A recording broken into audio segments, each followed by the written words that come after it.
Hello students, मैं CA मोहित अरोड़ा आज फिर से एक बार आपके साथ हूं। और आज की क्लास में हम एक बहुत ही इंटरेस्टिंग टॉपिक स्टार्ट करने वाले हैं बच्चों, जिसका नाम है स्टैंडर्ड कॉस्टिंग। और आज तो स्लाइड के फ्रंट पेज को ही, इनिशियल पेज को देख करके ही खुशी बहुत सारे बच्चों को महसूस हो रही होगी, आई होप। जहां पर एक बंदा इतने सारे नोट और एक ट्रे में भर के आपके लिए लेकर के आ रहा है, तो कितना दिल को सुकून देने वाला ये दृश्य है जो आप यहाँ पर देख पा रहे हैं।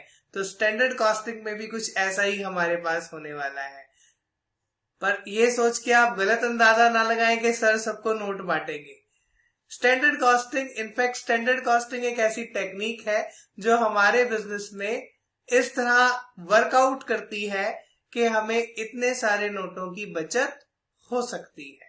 तो इसीलिए यहाँ पर एक ये जो पिक्चर प्लेस की गई है, इस पिक्चर के साथ ऊपर पे भी आप देख पा रहे हैं एक और पिक्चर प्लेस की गई है जहां पर बहुत सारी reports, budget, calculator, magnifying glass, specs, बहुत सारी चीजें जहां पर आपको देख पा रहे होंगे।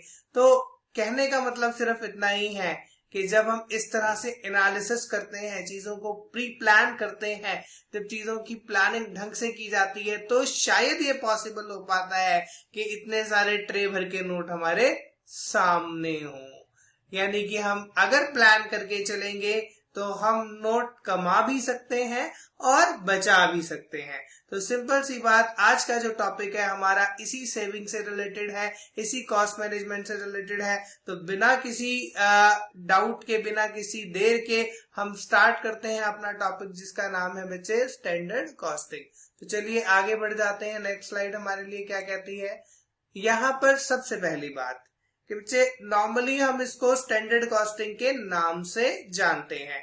ज्यादातर ये चैप्टर का नाम जो है स्टैंडर्ड कॉस्टिंग लिया जाता है, बट एक्चुअली में स्टैंडर्ड कॉस्टिंग का पूरा नाम standard costing and variance analysis है। जैसा कि आपने देखा कि मैंने यहाँ पर ये चीजें ऐड करी, वेरिएंस एनालिसिस, यानी कि standard costing and variance analysis. जब भी आप इस टॉपिक का नाम लेंगे तो बच्चे पूरा नाम लेंगे standard costing and variance analysis. यानी कि यहाँ पर हम दो काम करने वाले हैं। पहले काम में हम स्टैंडर्ड कॉस्टिंग को इंक्लूड करेंगे और दूसरे काम में हम वेरिएंस एनालिसिस करेंगे। ये क्या होता है इसके बारे में हम जरूर डिस्कस करेंगे। तो आइए आगे बढ़ते हैं। आगे हमारे लिए क्या है, सबसे और इम्पोर्टेंट और बड़ी बात कि कितने मार्क्स का आता है। तो जैसा कि मैं लगभग हर एक क्लास के स्टार्ट में, हर एक चैप्टर के स्टार्ट में ये बता देता हूँ कि मार्क्स से रिलेटेड वेटेज कितनी है। तो यहाँ भी आप देख पा रहे हैं कि इस चैप्टर की वेटेज हमारी 5 to 12 मार्क्स लगभग है। ये टॉपिक लगभग हर अटेम्प्ट में नहीं पूछा जाता है, पर फिर भी ये बहुत इंपॉर्टेंट टॉपिक है जो रेगुलरली आता रहता है। मतलब ऐसा नहीं है कि बिल्कुल इस टॉपिक में से पूछा ही ना जाए, इंपॉर्टेंट टॉपिक है। अनलाइक एक्टिविटी बेस्ड कॉस्टिंग जहां हमने बात करी थी कि जी एक्टिविटी बेस्ड कॉस्टिंग तो नॉर्मली हर अटेम्प्ट में you will see, but standard costing ऐसा हो सकता है हार्डली के किसी अटेम्प्ट में आप इसे न देखें, बट फिर भी ये इंपॉर्टेंट टॉपिक है और ये लगभग हर अटेम्प्ट में ही आ जाता है। 2-3 अटेम्प्ट के बाद आप सोच सकते हैं कि शायद ना आए, बट लेकिन इसकी रेगुलरिटी इसकी भी उसी तरह से ही है। तो इम्पोर्टेंट टॉपिक है। इसके अलावा अगर हम आगे बात करें तो स्टैंडर्ड कॉस्टिंग क्या है, इसका इंट्रोडक्शन हमें लेना चाहिए। जैसे कि इंट्रोडक्शन के साथ आपको एक इमेज डिस्प्ले हुई जहां पर एक बहुत ही आपको एक सुंदर सा ग्रूम्ड मैनेजमेंट अकाउंटेंट यहाँ पर दिख रहा है, जिसके बैक साइड में बहुत सारी रिपोर्ट्स और कैलकुलेटर के साथ कुछ सिक्के भी रखे हुए हैं। तो यानी कि कुछ कुछ ऐसा ही कुछ मैनेजमेंट अकाउंटिंग का काम है। मैनेजमेंट अकाउंटिंग में हम बेसिकली एनालिसिस के थ्रू सेविंग्स की ओर बढ़ते हैं, एनालिसिस के थ्रू कॉस्ट रिडक्शन की बात करते हैं, एनालिसिस के थ्रू हम चीजों को मैनेज करने की बात करते हैं। तो स्टैंडर्ड कॉस्टिंग भी कोई ऐसी ही चीज है। तो यहाँ पर इसकी डेफिनेशन डिस्प्ले हो रही है। Standard costing and variance analysis is an efficient technique for cost management. पहली बात जो हमें जानने योग्य है वो है स्टैंडर्ड कॉस्टिंग और वेरिएंस एनालिसिस हमारे लिए एक एफिशिएंट, यानी कि बहुत ही ज्यादा बढ़िया, बहुत ही ज्यादा काम आने वाली efficient technique for cost management. यानी कि अगर हमें कॉस्ट को मैनेज करना है, if we want the cost to be managed, cost को कंट्रोल करना है, कॉस्ट को रिड्यूस करना है, तो भाई स्टैंडर्ड कॉस्टिंग इसमें काम आने वाली एक बहुत ही बढ़िया, बहुत ही एफिशिएंट टेक्निक है, जो बड़े एफिशिएंट तरीके से कॉस्ट मैनेजमेंट का काम संभालती है। तो एक बात हमारी ये क्लियर हुई कि standard costing and variance analysis is an efficient technique for cost management. Next thing is the technique helps us in the area of resource planning. First thing, पहले चीज के बारे में बात करेंगे। पहला function, this technique helps us in the area of resource planning, यानी कि जैसे मैनेजमेंट, जब भी हम मैनेजमेंट करते हैं तो मैनेजमेंट में हमें ये पढ़ाया जाता है कि जी मैनेजमेंट में सबसे पहले प्लानिंग होती है। तो स्टैंडर्ड कॉस्टिंग क्योंकि मैनेजमेंट अकाउंटिंग का एक पार्ट है, तो ऑब्वियसली मैनेजमेंट वाली सारी कैरेक्टरिस्टिक्स स्टैंडर्ड कॉस्टिंग के साथ आती हैं, यानी कि ये हमें मदद करेगी रिसोर्स की प्लानिंग में। यानी कि अगर ये किसी भी ऑर्गेनाइजेशन में अप्लाई की जाएगी तो वहां उस ऑर्गेनाइजेशन को अपने रिसोर्सेज को प्लान करने में, means how many resources are required for production, और फ्यूचर में कितने रिसोर्सेज की जरूरत होगी, हमारे पास कितने रिसोर्सेज हैं, नए रिसोर्सेज कितने हमें चाहिए, ये सारी प्लानिंग करने में स्टैंडर्ड कॉस्टिंग हमारी मदद करती है। पहली बात, पहला काम रिसोर्सेज की प्लानिंग ये करवाती है।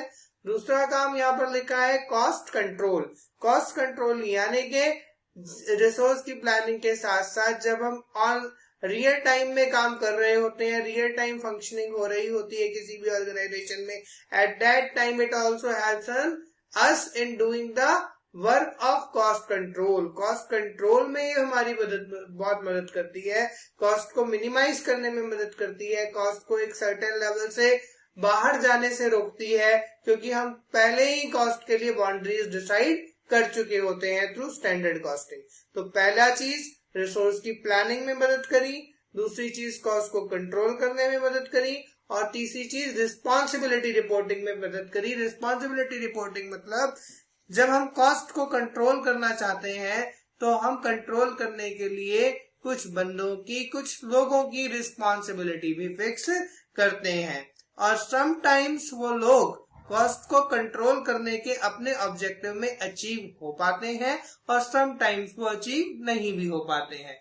तो जब जब वो अचीव उस कॉस्ट रिडक्शन के टारगेट को अचीव नहीं कर पाते हैं, जब जब वो कॉस्ट रिडक्शन को कर पाने में कैपेबल नहीं हो पाते हैं, तब तब हमें ये देखना पड़ेगा कि उनसे गलती कौन से एरिया में, कौन से पार्ट पर हुई, या अगर कॉस्ट को कंट्रोल करना एक ग्रुप ऑफ पर्संस की रिस्पॉन्सिबिलिटी है तो उस ग्रुप ऑफ पर्सन में से बेसिकली रिस्पॉन्सिबल बंदा कौन है जिसकी वजह से कॉस्ट उस तरीके से कंट्रोल में नहीं रह पाई। तो लोगों की रिस्पॉन्सिबिलिटी को फिक्स करना और उसे रिपोर्ट करना, यानी कि मेनली 3 काम। जब पहले हम काम शुरू कर रहे हैं तो रिसोर्स की प्लानिंग होगी, जब हम काम कर रहे हैं तो कॉस्ट को कंट्रोल किया जाएगा, और जब हम काम कर चुके हैं और कॉस्ट को कंट्रोल कर पाने में कैपेबल नहीं हो पाए हैं तो किन वजहों से ऐसा हुआ, उन वजहों को आइडेंटिफाई करके कंसर्न बंदों की रिस्पॉन्सिबिलिटी को फिक्स करना भी हमारा ऑब्जेक्टिव यहाँ पर रहने वाला है। इसके आगे, this technique works on the basis of some pre-designed set of performance measures called as standard। और ये जो काम करती है, ये सारा ये रिसोर्स प्लानिंग करने का काम, कॉस्ट कंट्रोल करने का काम और रिस्पॉन्सिबिलिटी रिपोर्टिंग का काम, ये सारा काम जो हम कर पाने में कैपेबल हो पाते हैं, ये सारा काम हम जो जिस चीज के बेसिस पर करते हैं उनको हम नाम देते हैं बच्चे ये। This technique works on the basis of some pre-designed set of performance measures called as standards। यानी कि कुछ प्री डिजाइन मतलब पहले से डिजाइन किए हुए ऐसे परफॉर्मेंस मेजर्स जो हमने पहले से ही डिजाइन कर रखे हैं, उनके बेसिस पर हम ये सारा काम कर पाते हैं। और इन परफॉर्मेंस मेजर्स को बच्चे क्या बोलते हैं? इन परफॉर्मेंस मेजर्स का हमने नाम रखा स्टैंडर्ड्स। यानी कि ये स्टैंडर्ड कॉस्टिंग, इस टेक्निक को नाम इसीलिए दिया गया क्योंकि ये स्टैंडर्ड्स के बेसिस पर वर्क करती है। और स्टैंडर्ड्स क्या है? Standards are pre designed set of performance measures, ऐसे परफॉर्मेंस मेजर्स जो हमने पहले से ही डिजाइन कर रखे हैं। तो यानी कि ये टेक्निक का नाम ही स्टैंडर्ड कॉस्टिंग इसीलिए है कि ये प्री डिजाइन स्टैंडर्ड्स के बेसिस पर कंट्रोल, प्लानिंग और रिस्पॉन्सिबिलिटी रिपोर्टिंग की अपने टारगेट को अचीव करती है। तो चलिए आगे चलते हैं। आगे क्या है, आगे देखते हैं स्लाइड में हमारे लिए हाउ इट वर्क्स, कि भाई ये काम कैसे करती है। इंपॉर्टेंट, हमने बोला कि हाँ ये काम करती है on the basis of pre designed standards, यानी कि स्टैंडर्ड्स पहले से डिजाइंड हैं, उनके बेसिस पर ये काम करती है। पर किस तरह से ये अपने टारगेट को अचीव कर पाती है उसके बारे में अब हम बात कर रहे हैं, और वो जो स्टेप्स इन्वॉल्व है स्टैंडर्ड कॉस्टिंग के प्रोसेस में, अभी हम उन्हें एक्सप्लेन करेंगे, उन्हें डिस्कस करेंगे। तो आइए चलते हैं आगे। हमारे लिए क्या है, step 1 that is set the standards. सबसे पहला स्टेप क्या है, सेट द स्टैंडर्ड्स, क्योंकि हमने जैसा कि शुरू में ही बात करी कि standard costing is based on certain predefined performance measures that are being called as standards. जिनको हम स्टैंडर्ड बोल रहे हैं, जिनको हम स्टैंडर्ड कह रहे हैं, ऐसे चीजों के ऊपर काम करती है। तो बेसिक में ही स्टैंडर्ड्स है। तो अगर स्टैंडर्ड्स के बेसिस पर काम करना है तो सबसे पहले we need to identify only those standards, कि वो स्टैंडर्ड्स कौन से हैं, वो सेट ऑफ परफॉर्मेंस मेजर्स कौन से हैं, वो यार्डस्टिक्स कौन से हैं जिनके बेसिस पर हमें काम करना है। First of all we are required to set the standards. हमें क्या करना है बच्चे, हमें स्टैंडर्ड्स को सेट करना है। और स्टैंडर्ड्स क्या है, जैसे कि यहाँ पर आप देख पा रहे हैं, standards are basically pre fixed measures, यानी कि स्टैंडर्ड्स क्या है, they are basically pre fixed measures. ये कुछ प्री फिक्स्ड मेजर्स हैं, या पैरामीटर्स बोल लो, या स्केल्स बोल लो, या यार्डस्टिक बोल लो, कुछ भी जो भी आपका मन आए आप उसे वो रेफर कर सकते हैं। पर ये डिफाइंड है कि ये प्री फिक्स्ड है, ये हमारे पास पहले से ही फिक्स्ड है, प्री फिक्स्ड है, और which we set up for controlling different elements of cost, जो हम सेटअप करते हैं किस लिए, for controlling different elements of cost like material, labour और ओवरहेड्स एक्सेट्रा। यानी कि स्टैंडर्ड ऐसे यार्डस्टिक्स हैं, ऐसे मेजर्स हैं, ऐसे पैरामीटर्स हैं जिसे ऑर्गेनाइजेशन खुद सेटअप करती है। किस लिए सेटअप करती है, ऑर्गेनाइजेशन सेटअप करती है उन्हें कॉस्ट के different elements like material, labour और ओवरहेड्स को कंट्रोल करने के लिए। तो उन स्टैंडर्ड्स को हमें सेटअप करना है।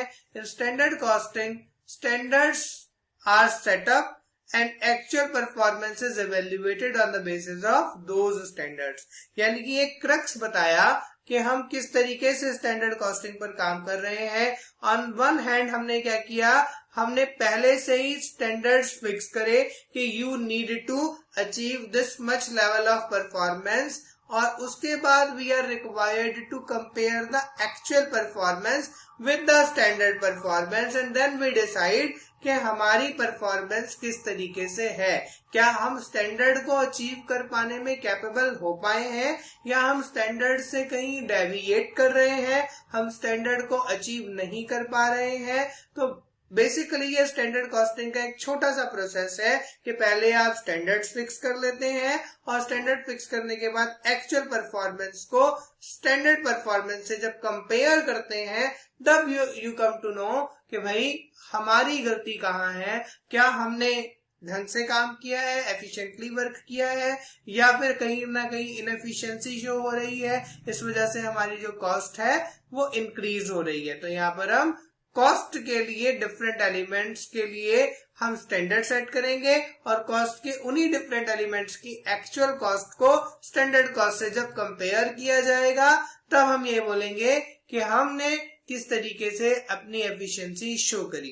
तो यानी कि standard costing is basically based on pre defined set of standards, और उनको एक्चुअल से कंपेयर किया जाना आवश्यक है। So following factors should be considered for fixing standards. Whenever you are going to fix standards, यानी कि स्टैंडर्ड एक तरह से बच्चे वो चीज हो जाएगी कि आप अपने एम्प्लॉइज को, अपने सबऑर्डिनेट्स को, अपने मैनेजर्स को, सबको ये बता रहे हो कि this is the required level of performance target. It will be a kind of target कि जी ये टारगेट परफॉर्मेंस आपको अचीव करनी है। लाइक अगर आप बोल रहे हो कि जी मटेरियल 10 रुपए का लगाना है, तो आप ये बता रहे हो कि मैंने अपनी तरफ से 10 रुपए का रिसोर्स मटेरियल की कॉस्ट के लिए एलोकेट कर दिया है। अब आप अपने एम्प्लॉयज को बोल रहे हो कि इन एनी केस मेरी कॉस्ट 10 रुपए से ज्यादा नहीं होनी चाहिए। अगर जस्ट इन केस किसी भी वजह से मेरी कॉस्ट 10 रुपए से इंक्रीज होती है, तो मैं कंसर्न पर्सन की रिस्पॉन्सिबिलिटीज को फिक्स करूंगा और उनकी क्लास लगेगी। लाइक तुमने 10 रुपए से ज्यादा खर्च कैसे कर दिए। तो जो ये 10 रुपए डिसाइड किए गए, ये 10 रुपए भी बहुत विट के साथ, बहुत टेक्निक के साथ डिसाइड किए जाने चाहिए, ताकि इनको अचीव कर पाना पॉसिबल हो। ऐसे वेग स्टैंडर्ड्स हम नहीं बना सकते। तो प्राइमरी रिक्वायरमेंट यही है कि हमारे स्टैंडर्ड्स को ठीक से फिक्स किया जाए, अदरवाइज स्टैंडर्ड कॉस्टिंग के लिए अपना ऑब्जेक्टिव अचीव कर पाना बहुत डिफिकल्ट हो जाएगा। प्राइमरी और फॉरमोस्ट स्टेप क्या है? To fix the standards, to set the standards, and for fixing the standards we are required to consider certain elements, certain factors, and these are the factors those basically which we required to consider while fixing the standard. First is the past performance and experience. यानी कि जब भी हम अपने किसी भी employ के लिए कॉस्ट का या किसी भी चीज का कोई भी स्टैंडर्ड सेटअप करते हैं, तो आपकी पास्ट परफॉर्मेंस और एक्सपीरियंस काम आता है। लाइक एक बहुत छोटा सा एग्जांपल लेते हैं। लाइक लेट्स से आपको कहीं किसी पार्टी में जाना है या कहीं कोई भी काम करने के लिए दिल्ली जाना है, कोई भी कुछ भी करना है, उसके लिए you need to go outside. और क्योंकि अभी हम स्टूडेंट हैं तो ऑब्वियसली अपने पेरेंट्स पर डिपेंडेंट हैं, तो आपने उस जर्नी के लिए अपने पापा से, अपने फादर साहब से पैसों की डिमांड करी कि पापा थोड़े से पैसे मुझे चाहिए। वो थोड़े से कितने? पापा जो है आपकी डिमांड पूछेंगे, लेकिन आप भी अपनी डिमांड करते टाइम कोई वेग एस्टिमेट नहीं दे दोगे। लाइक आपको दिल्ली तक जाना है, लेट्स से गुड़गांव से दिल्ली तक जाना है, और गुड़गांव से दिल्ली तक जाने के लिए आपने बोला कि पापा मुझे ट्रैवलिंग के लिए पैसे चाहिए। पापा ने बोला कितने रुपए? आपने बोला 5,000 रुपए। तो पापा ने क्या बोलना है? बेटा कैसे जाना है? चार्टर्ड प्लेन मंगाया है? क्या मंगाया है? मुझे जरा एक्सप्लेन कर दो प्लीज, दिल्ली तक ही तो जाना है। Obviously, he will not give you ₹5,000 for a trip to Delhi from Gurgaon, क्योंकि he knows कि भैया इतने पैसे नहीं लगते। अगर कैब भी करके जाओगे ना, तो भी मैक्सिमम 2-2.5 हजार में काम हो जाना है। तुम्हारा इतने पैसे तो लगने ही नहीं है, 5,000 किस बात के मांग रहे हो? फिर पापा हार फेर के हमें 500 रुपए पकड़ाते हैं, ले मेट्रो से जाओ और 500 रुपए में काम हो जाना है तुम्हारा, जाके आ जाओगे और जो पैसे बचेंगे कुछ खा पी भी लेना। यानी कि ही नोज कि भाई इतने पैसे नहीं लगेंगे। वो कैसे? पास्ट परफॉर्मेंस और एक्सपीरियंस कि जी उनकी पास भी वो एक्सपीरियंस है, वो भी रूटीन में दिल्ली जाते आते हैं, एंड ही ऑल्सो नोज के how much amount is required for travelling to Delhi from Gurgaon. Obviously he knows के जी कितने रुपए लग जाएंगे, क्योंकि उनके पास वैसा एक्सपीरियंस है। सिमिलरली जब हम ऑर्गेनाइजेशंस में स्टैंडर्ड्स को सेटअप करते हैं, तो in that case also we required to take the benefit from our experience, past performance, कि on the basis of past reports कि क्या परफॉर्मेंस जो अच्छी मानी जाती है और जो नॉर्मल सिनेरियो में अचीव हो जाती है, वो कौन सी परफॉर्मेंस है जिसके बेसिस पर हम सभी लोगों की परफॉर्मेंस के लिए वैसा स्टैंडर्ड फिक्स कर सकते हैं। तो पास्ट परफॉर्मेंस और एक्सपीरियंस का ध्यान रखते हुए हम स्टैंडर्ड्स को सेटअप करते हैं। Second thing is current condition और present scenario. Now we will take the example again कि जी आपने पापा से कहा पापा जी 5,000 रुपए दे दो, मेरे को गुड़गांव से दिल्ली जाना है। तो उस केस में पापा ने आपको लेट से 50 रुपए पकड़ाए कि ये लो, दिल्ली से गुड़गांव जाके आ जाओ, इतने में हो जाएगा। तो व्हाट यू विल से? अरे पापा कौन से जमाने की बात कर रहे हो? आपके जमाने में 50 रुपए लगते थे। आप कब कब गए थे गुड़गांव से दिल्ली? 50 में तो कुछ भी नहीं होगा ऑब्वियसली। यानी कि कहने का मतलब सिर्फ इतना ही है कि yes, past performance matters a lot, past experience matters a lot, but you should see what is the current situation or scenario. If you are having an experience that is no longer workable in present situation or condition, then you cannot take the benefit of your experience, just because present situation or present conditions are altogether different from the past conditions. वो पहले से बिल्कुल different है, past से बिल्कुल different है। That's why you need to consider what are the present. अब क्या होता है, अब परफॉर्मेंस का मेजर क्या है। That's why first thing is past performance, second thing is current condition और present scenario, and third thing is future expectation. This is very important. When I talk about future expectation, then I will definitely say that future expectation is very important factor that is to be considered while fixing the standards.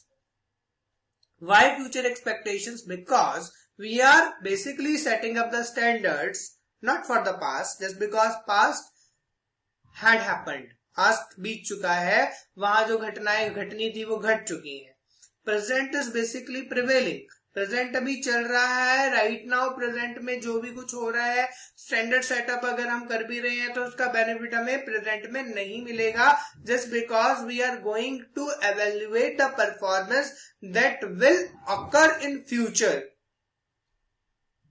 with the help of these standards that we are basically setting up in this in the present. तो present में जो standard setup किए जा रहे हैं उनसे हम future की परफॉर्मेंस को एवेल्युएट करने वाले हैं। तो whenever we are going to evaluate the performance of future through the standards, that is important, it is important to take into consideration what the conditions in future will prevail. कौन कौन सी conditions future में prevail करेंगी, कौन कौन सी conditions होंगी, क्या एक्सपेक्ट हम करते हैं फ्यूचर के लिए, जिसकी मदद से हम फ्यूचर में बेसिकली अपने स्टैंडर्ड, फ्यूचर में बेसिकली किसी की भी परफॉर्मेंस को हम एवेल्युएट कर पाए। तो दैट्स व्हाई हम फ्यूचर के एक्सपेक्टेशन के थ्रू अपने स्टैंडर्ड को, अपने कॉस्ट को डिसाइड करेंगे। बहुत एक सिंपल सा एग्जांपल मैं ले रहा हूं ताकि चीजें हमें समझ में आ जाए। एक डिसीजन है, आपको एक मशीन लेनी है और मशीन को आपको लो कॉस्ट पर लेना है, कम कॉस्ट वाली मशीन लेनी है। तो आप ये देख रहे हैं कि भाई फ्यूचर में आपकी लेट से डिमांड 10,000 यूनिट्स पर मंथ की थी, तो जो 10,000 यूनिट्स प्रोड्यूस करने के लिए मशीन आती है, लेट से 1 लाख रुपए में वो मशीन आ जाती है। बट करंट सिचुएशन ये है कि अभी आपकी डिमांड 10,000 यूनिट्स की नहीं है, it has been increased to 15,000 units per month. तो अब ये 15,000 यूनिट पर मंथ हो चुकी है, तो you will not definitely purchase the machine for production of 10,000 units only. आप वो वाली मशीन देखोगे जो 15,000 यूनिट्स प्रोड्यूस कर सकती होगी।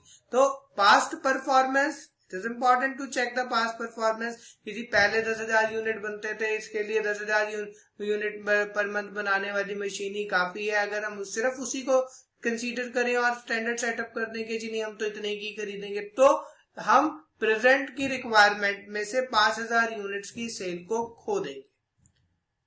और अगर हम सिर्फ प्रेजेंट को भी कंसीडर करेंगे, 15,000 यूनिट्स वाली मशीन ही खरीद लेते हैं, तो भाई हो सकता है कि आपका मैनेजर, प्रोडक्शन मैनेजर ये कह रहा हो, आपका सेल्स मैनेजर कह रहा हो कि भाई मेरे बहुत सारे लोगों से बात चल रही है और मेरे पास बहुत सारे ऑर्डर्स आने की एक्सपेक्टेशन है और मुझे ऐसा लग रहा है कि this demand will increase to 25,000 units per month. तो उस केस में आप कभी भी प्रेजेंट के सिचुएशन के हिसाब से 15,000 यूनिट्स वाली मशीन नहीं खरीदने वाले। You will purchase a machine for capable of producing, you can say 25,000 units. That is the role of future expectations. कि हम हमेशा करंट में स्टैंडर्ड्स को फ्यूचर की रिक्वायरमेंट्स को फुलफिल करने के लिए बनाते हैं. दैट्स व्हाई फ्यूचर एक्सपेक्टेशंस को देखना बहुत जरूरी है. इसके बाद इंडस्ट्री बेंचमार्क्स एक्सेट्रा. पहली 3 कंडीशंस थी अपने आप की असेसमेंट. लाइक हमने पहले कैसे किया, हम अब कैसे कर रहे हैं और हमारी फ्यूचर में कैसे तरह से काम करने की स्ट्रेटेजी है. But at the same time, if we ignore the industry benchmarks, like how the industry is doing the things, then we will definitely lose the competition. कि इंडस्ट्री में क्या चल रहा है. लाइक अगर मैं ये कह रहा हूं कि जी पास्ट में मैं कोई चीज कॉस्ट रिडक्शन टारगेट है, पास्ट में मैं कोई चीज 10 रुपए की बनाता था, अभी मैंने कॉस्ट को रिड्यूस करके 8 रुपए कर दिया है, फ्यूचर में मैं सोच रहा हूं कि जी 6 तक मैं ले जाऊंगा. लेकिन व्हाट इफ कि इंडस्ट्री में वही चीज अभी भी 5 रुपए पर यूनिट में बन रही है. तो कहीं ना कहीं आपके मेथड्स में, कहीं ना कहीं आपके प्रोसेसेस में, कहीं ना कहीं आपकी किसी ना किसी चीज में तो कमी है जो आप उस टारगेट को अचीव नहीं कर पा रहे हो. तो without considering industry benchmarks you can not basically set up the standards. So for setting up the standards we need 4 things at all. First is past performance or past performance. Second one is current or present scenario. Third one is future expectation. And fourth and last and important is industry benchmarks. इन 4 चीजों के basis पर कोई भी organisation standards को setup करती है और ये स्टैंडर्ड सेटअप करने के लिए बेसिकली एक टीम ही अलग से आती है. तो इन सारी चीजों को कंसीडर करके किसी भी ऑर्गेनाइजेशन के लिए स्टैंडर्ड सेटअप करके जाती है. तो यहाँ हमें स्टैंडर्ड सेटअप नहीं करने. पहली बार क्वेश्चंस करते टाइम हमें स्टैंडर्ड्स को सेटअप किया हुआ स्टैंडर्ड्स हमें मिलेंगे, बट यहाँ पर हमारे लिए जान लेना जरूरी है कि स्टैंडर्ड्स को सेटअप कैसे किया जाता है. तो पहला स्टेप हुआ कि हमने स्टैंडर्ड्स को सेटअप करना है. Second step is record actual performance. It is very important step again. You had fixed standards like you need like you fixed the standards of cost for ₹10 per unit or ₹100 per unit. like आपने बहुत सारे standard setup कर दिए, but it is very important at the same time कि you should record the actual performance against the standards. कि भाई standards के against कितनी actual performance हमने achieve करी है, क्या हमारे actual records रहे हैं, क्या हमारे actual जो अचीवमेंट है रही है, ताकि हम स्टैंडर्ड के अगेंस्ट उसको कंपेयर कर पाए. Now it is required to use the standard fixed while performing the actual activities. जब एक्चुअल टाइम पर, रियल टाइम पर वो काम हो रहा है तो हम रियल टाइम में स्टैंडर्ड्स को ध्यान में रखते हुए एक्चुअल परफॉर्मेंस को करेंगे. Then all activities should be performed within the limits fixed by the standards.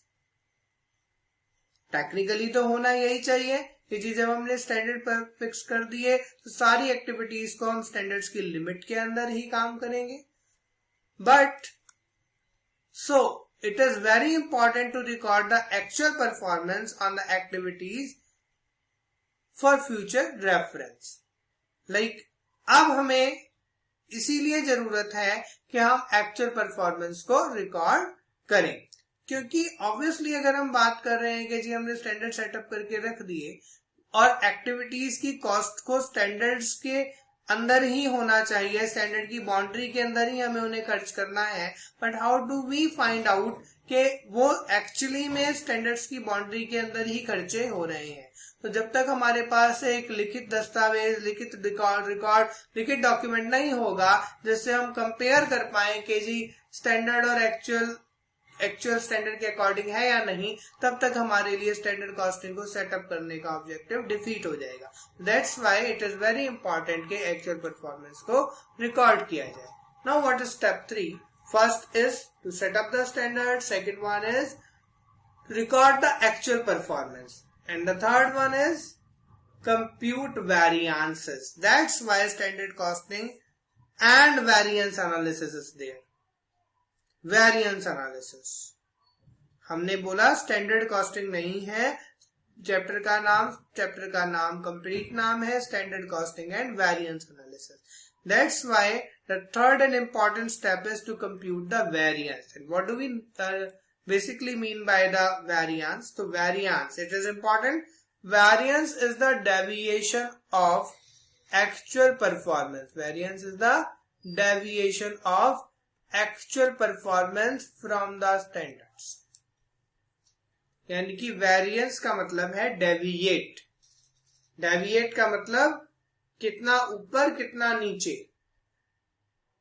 Variance is the deviation from the standard. If it is the standard, then actual may be here or here.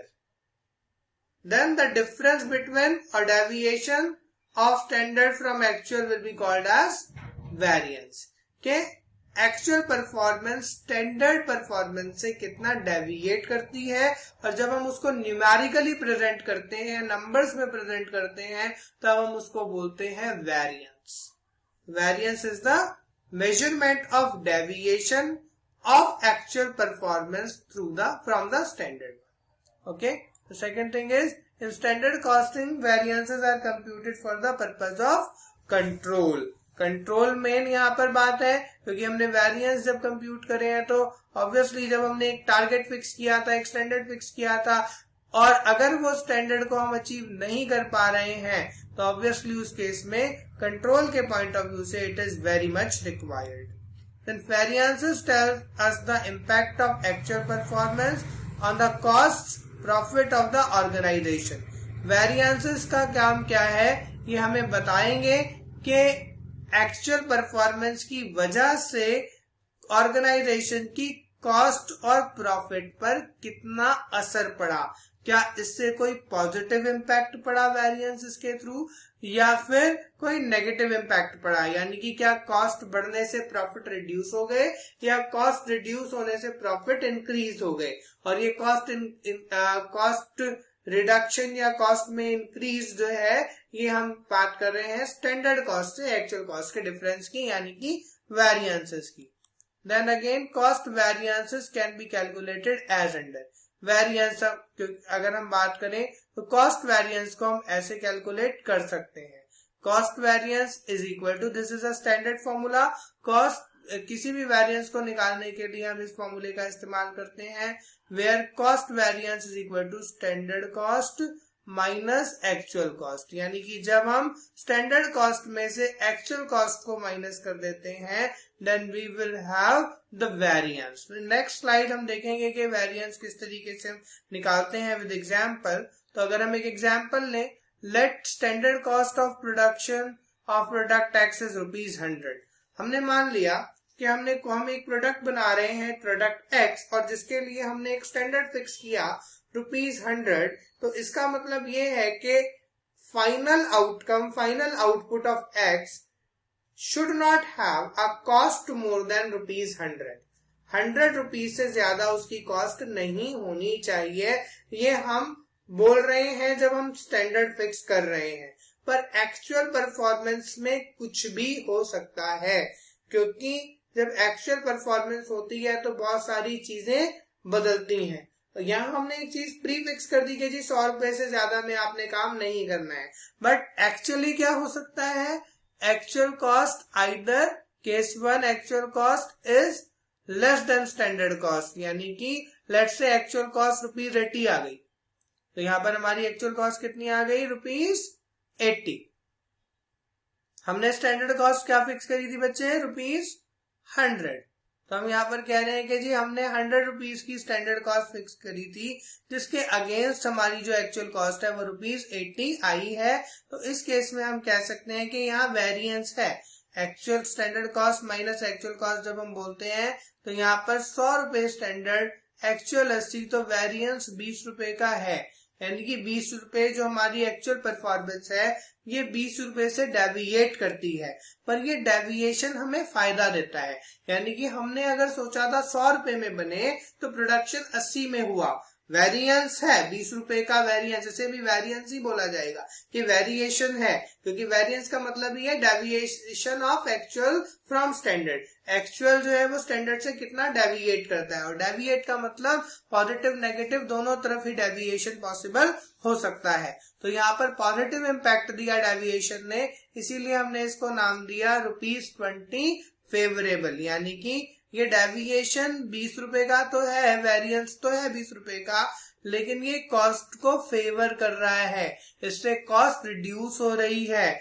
और profits increase हो रहे हैं। यानी कि जब मैं ये बोलूं कि 20 रुपए का फेवरेबल वेरिएंस है, तो इससे हमें समझ जाना चाहिए कि इससे हमारी कॉस्ट रिड्यूस होकर के प्रॉफिट्स इंक्रीज हो रहे हैं। ऑन द अदर हैंड, जरूरी नहीं है कि स्टैंडर्ड कॉस्ट 100 है तो एक्चुअल 80 ही आए।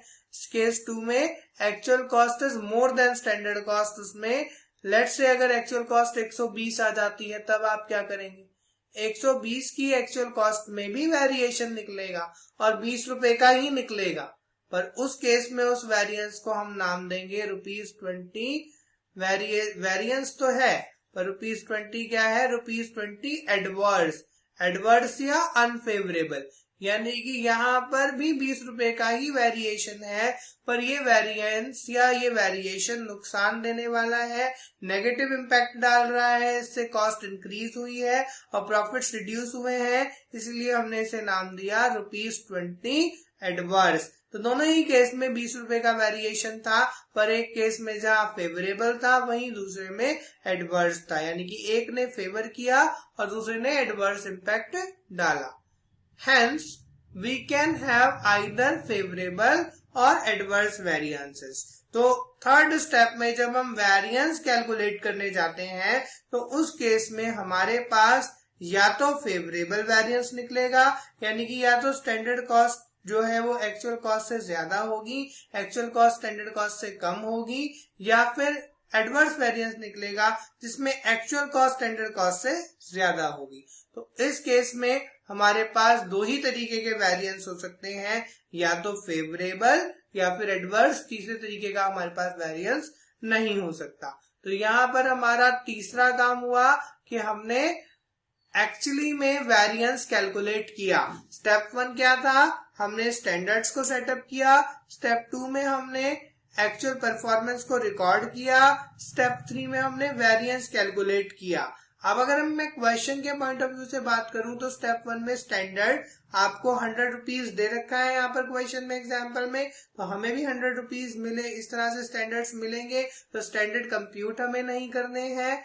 दूसरी चीज है एक्चुअल कॉस्ट को रिकॉर्ड करना, तो क्वेश्चन के पॉइंट ऑफ व्यू से एक्चुअल कॉस्ट रिकॉर्ड करने की भी हमें जरूरत नहीं है, क्योंकि वो भी ऑलरेडी हमें क्वेश्चन में मिलेगी। What we need to calculate it all, that is variance.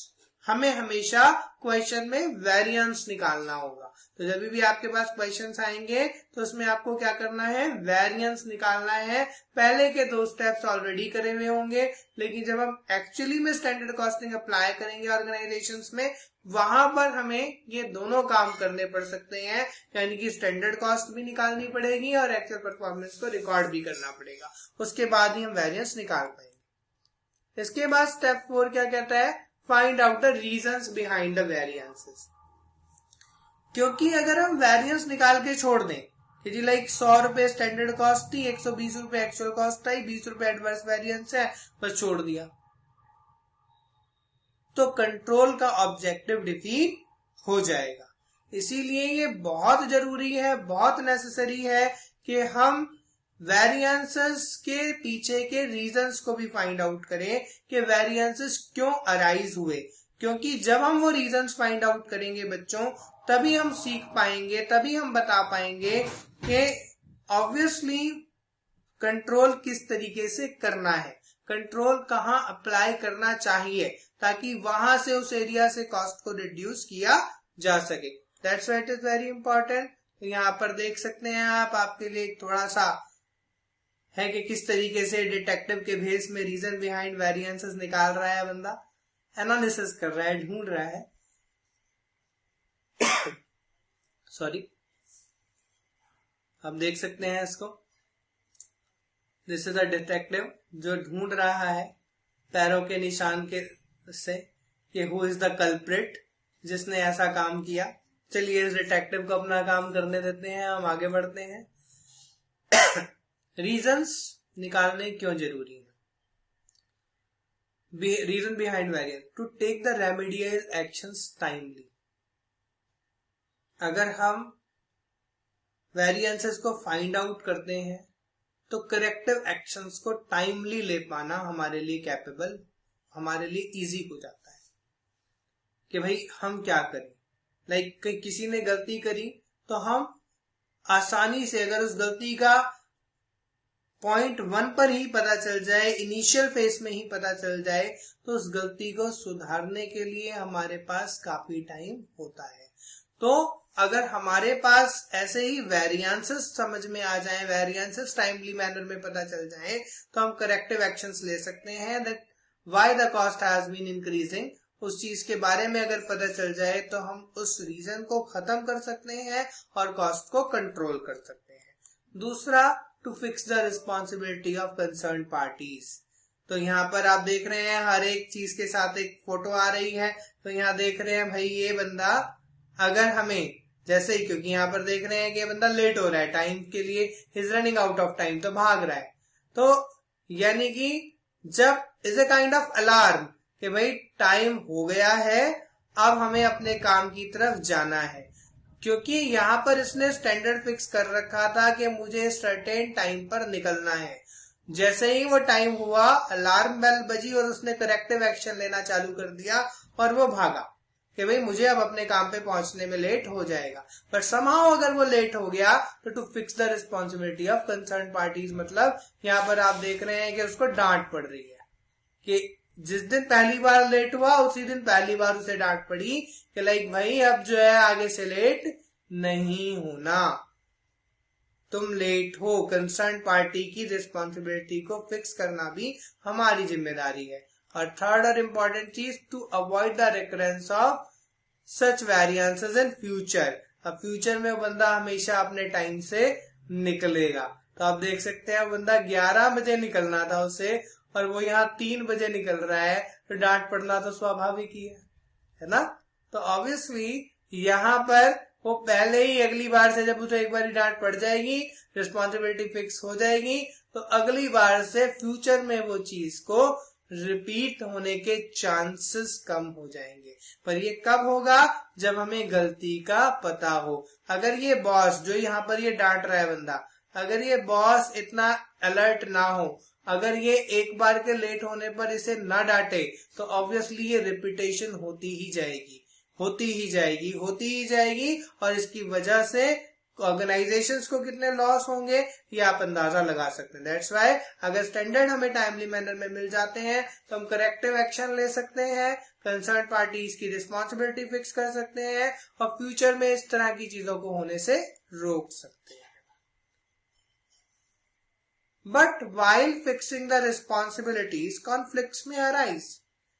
जब आप रिस्पॉन्सिबिलिटी फिक्स करने का बच्चे मतलब है कि हम किसी पर दोषारोपण कर रहे हैं, दोष दे रहे हैं कि आपने ये काम गलत किया है।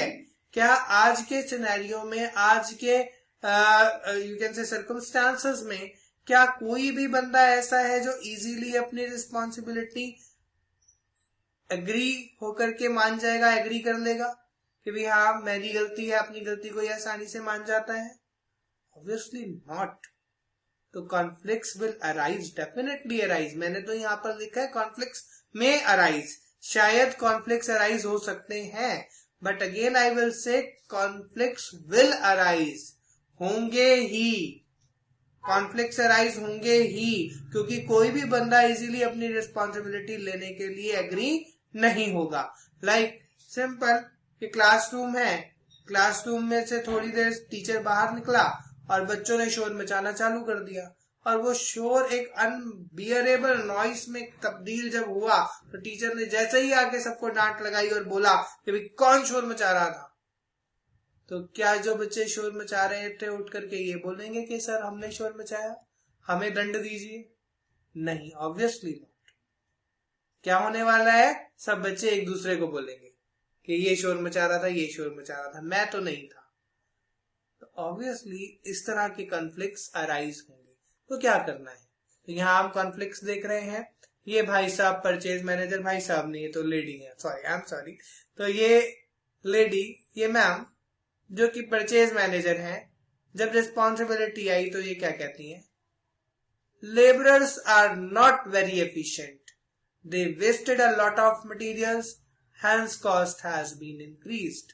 इन्होंने अपनी रिस्पॉन्सिबिलिटी किस पर डाल दी कि भाई काम वाले बंदे नहीं है, काम करने में ढीले हैं, काम बड़ा देरी से करते हैं, टाइम वेस्ट करते रहते हैं, गप्पे मारते रहते हैं, चाय पीते रहते हैं, नेट चलाते रहते हैं, काम करते नहीं है। इस वजह से ध्यान पूर्वक काम न कर पाने की वजह से इन्होंने बहुत सारा मटेरियल खराब किया है और बहुत सारा मटेरियल वेस्टेज हो जाने की वजह से कॉस्ट बढ़ गई है और इनकी रिस्पॉन्सिबिलिटी है, इनके पास रीजन है।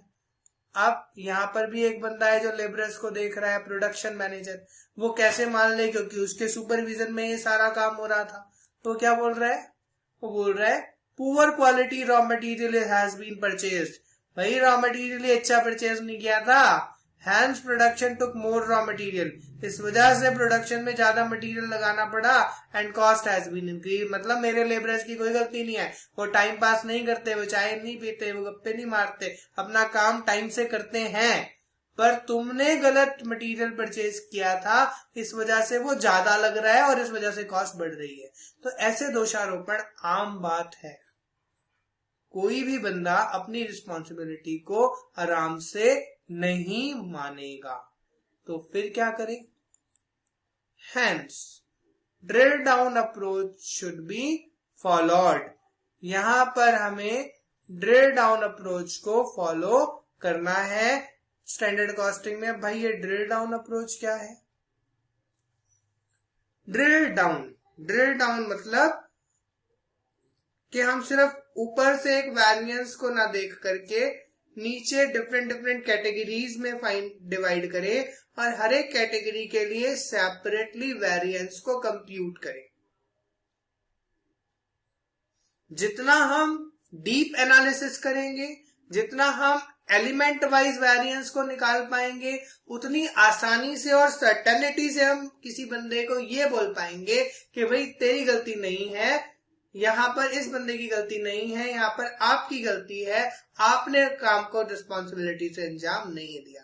बट जब हम ओवरऑल सिनेरियो से देखते हैं, चीजों को ऊपर से देखते हैं, तो वहां पर लोगों की रिस्पॉन्सिबिलिटी को फिक्स करने में दिक्कत हो जाएगी। जैसे बिल्कुल वैसे ही कि हमने क्लास का एग्जाम्पल लिया, बच्चे शोर मचा रहे हैं और टीचर ने आके पूछा किसने शोर मचाया, बच्चे बोलेंगे इसने शोर मचाया। अब यहाँ पर टीचर इज हेल्पलेस, क्योंकि वो वहां नहीं था और क्लास के बाहर से शोर आ रहा था, तो पनिशमेंट किसको दे अब वो डिसाइड नहीं कर सकता, या तो सबको छोड़ देगा या सबको पनिशमेंट दे देगा। तो यहाँ पर कहीं अच्छे बच्चे भी पिस जाएंगे अगर सबको पनिशमेंट मिलती है, और अगर नहीं मिलती है किसी को भी पनिशमेंट, तो जो बच्चे शोर मचा रहे थे वो आगे के लिए भी ऐसा ही करेंगे। क्या किया जाए, कैसे पता लगाया जाए कि किसने शोर मचाया था? अगर क्लासरूम में सीसीटीवी इंस्टॉल कर दिया जाए तो फुटेज देख के पता चल जाएगा कि कौन अराजक तत्व है, कौन असामाजिक तत्व है जो क्लास में शोर मचा रहे थे। फिर सीसीटीवी फुटेज देख करके हम एज एन एविडेंस उसको ले सकते हैं और बोल सकते हैं, उसको दिखा सकते हैं सामने वाले बंदे को कि भाई तुम शोर मचा रहे थे, तुम यहाँ पर दिख रहे हो इस तरीके से काम करते हुए, इसीलिए तुम्हें पनिशमेंट मिलेगी।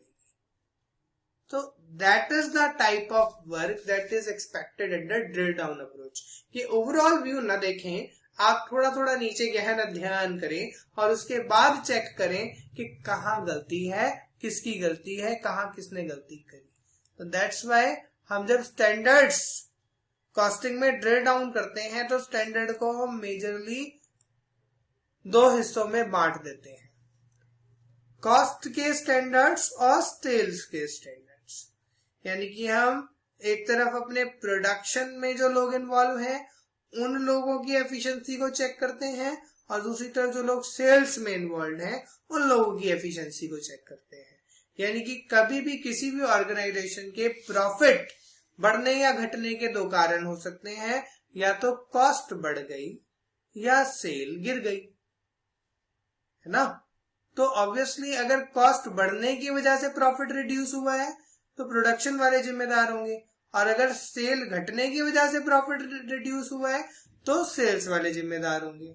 इसी तरह से अगर किसी को रिवॉर्ड देना हो, कॉस्ट रिड्यूस करने की वजह से प्रॉफिट बढ़ा है, तो ऑब्वियसली कॉस्ट वालों को, प्रोडक्शन वालों को रिवॉर्ड मिलना चाहिए, उन्हें बोनस मिलना चाहिए।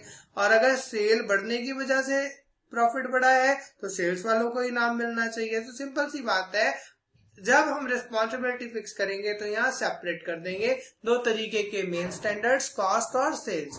कॉस्ट में भी हम फर्दर ड्रिल डाउन करते हैं। पहला ड्रिल डाउन, पहली कॉस्ट मटेरियल्स कॉस्ट, यानी कि हम मटेरियल्स के यहाँ पर हम चेक करेंगे कि जो कॉस्ट में इंक्रीज या डिक्रीज हुआ है वो मटेरियल्स कॉस्ट की वजह से हुआ है। दूसरा है लेबर की कॉस्ट, यानी कि कॉस्ट में इंक्रीज और डिक्रीज लेबर की वजह से कितना हुआ है। तीसरा है ओवरहेड्स, यानी कि कॉस्ट में इंक्रीज या डिक्रीज ओवरहेड्स की वजह से कितना हुआ है। ओवरहेड्स को भी हम फर्दर ड्रिल डाउन कर देते हैं, variable overheads and fixed overheads, यानी कि हम बिल्कुल एकदम डीप एनालिसिस करके एक एक एलिमेंट के लिए वेरिएंस को कंप्यूट यहाँ पे हमें करना होता है। और यहाँ से हमें पता चलता है कि कहाँ गलतियां अराइज हो रही हैं और कहाँ हमें चीजों को ठीक करने की जरूरत है। तो यहाँ पर अब हम जो स्टार्ट करेंगे, मटेरियल कॉस्ट वेरिएंस स्टार्ट करेंगे। यहाँ से आपके प्रैक्टिकल शुरू होंगे। तो चलिए अब हम आपके प्रैक्टिकल क्वेश्चंस को शुरू करते हैं।